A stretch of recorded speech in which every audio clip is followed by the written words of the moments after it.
নমস্কার বন্ধুরা, চলে এসেছি আবার একটা মজাদার টেস্টি রেসিপি নিয়ে। তো আপনারা জানেন শীতকাল মানেই ফুলকপি। তো ফুলকপির তরকারি বা ফুলকপির ঝোল খেয়ে যারা বোর হয়ে গেছেন তারা ফুলকপি দিয়ে এই রান্নাটা একবার ট্রাই করুন, দেখবেন সারা জীবন আপনাদের মুখে লেগে থাকবে। তো তার জন্য প্রথমে আমরা ফুলকপিগুলোকে এইভাবে একটু ছাড়িয়ে নেব। তারপর কড়াইয়ের মধ্যে দিয়ে দেবো সামান্য পরিমাণে জল। এবার ওই জলের মধ্যে দিয়ে দেবো সামান্য পরিমাণে লবণ। তারপর ওই ফুলকপিগুলোকে দিয়ে আপনাদের 2 থেকে 3 মিনিট একটু ভাপিয়ে নিতে হবে। ততক্ষণে আমরা একটা ব্যাটার তৈরি করে নিই। প্রথমে দিয়ে দিলাম আমরা ময়দা। এবার ওর মধ্যে আমরা দিয়ে দেব সামান্য পরিমাণে চালের গুঁড়ো, সামান্য পরিমাণে কর্নফ্লাওয়ার, এরপর দিয়ে দেব লঙ্কার গুঁড়ো, তারপর দিয়ে দেবো এর মধ্যে গোলমরিচের গুঁড়ো, সামান্য পরিমাণে লবণ দিয়ে সামান্য জল দিয়ে আপনাদের এটা একটু গুলে এইভাবে একটা ব্যাটার তৈরি করে নিতে হবে। ব্যাটারটা যেন খুব পাতলাও না হয় এবং খুব মোটাও না হয়। এবার আমরা যে ভাপাতে দিয়েছিলাম ওই ফুলকপিগুলোকে তুলে নেব। তারপর ওই ফুলকপিগুলোকে ওই ব্যাটারের মধ্যে আমরা ঢেলে দিলাম। তারপর সমস্তটাকে আপনাদের কিন্তু ভালোভাবে মাখিয়ে নিতে হবে। এরপর আমরা কড়াইয়ের মধ্যে দিয়ে দেব কিছুটা পরিমাণে তেল। এবার ওই তেলের মধ্যে ওই আগে থেকে যে ব্যাটারে মাখানো ফুলকপিগুলো ছিল সেগুলো এক এক করে এবার ভেজে নেব আমরা।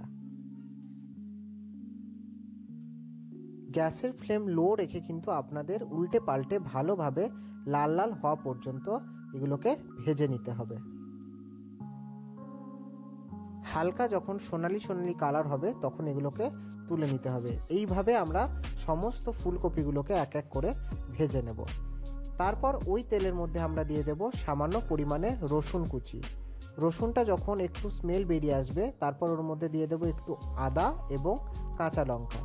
তারপর এর মধ্যে আমরা দিয়ে দেব ক্যাপসিকামটা সামান্য ভাজা ভাজা করে নেব। তারপর এর মধ্যে দিয়ে দেব পেঁয়াজটাকে আপনারা দিয়ে এর মধ্যে দিয়ে দেবেন এক এক করে লবণ আর গোলমরিচের গুঁড়ো। তারপর সমস্ত মশলাটাকে একটু ভালোভাবে নাড়িয়ে নেবেন।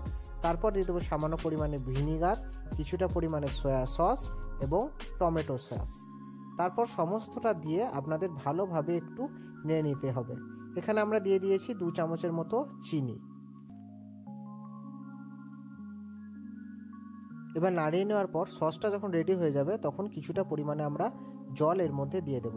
তারপর আগে থেকে ভেজে রাখা ফুলকপিগুলোকে এর মধ্যে দিয়ে সামান্য পরিমাণে নেড়ে নেব। তারপর আমরা অন্য একটা পাত্রে কর্নফ্লাওয়ার দিয়ে জল দিয়ে গুলিয়ে রেখেছিলাম সেটা এর মধ্যে দিয়ে দিলাম। এবার দেওয়ার পর দেখতেই পাচ্ছেন সসটা কীরকম একটা থকথকে টাইপের হয়ে গেছে।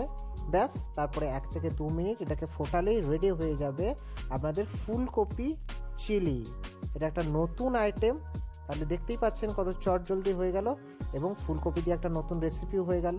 তাহলে যদি আমার এই রেসিপিটা ভালো লেগে থাকে তাহলে অবশ্যই লাইক করবেন, শেয়ার করবেন। যারা এখনো সাবস্ক্রাইব করেনি প্লিজ সাবস্ক্রাইব করে দেবেন। ধন্যবাদ।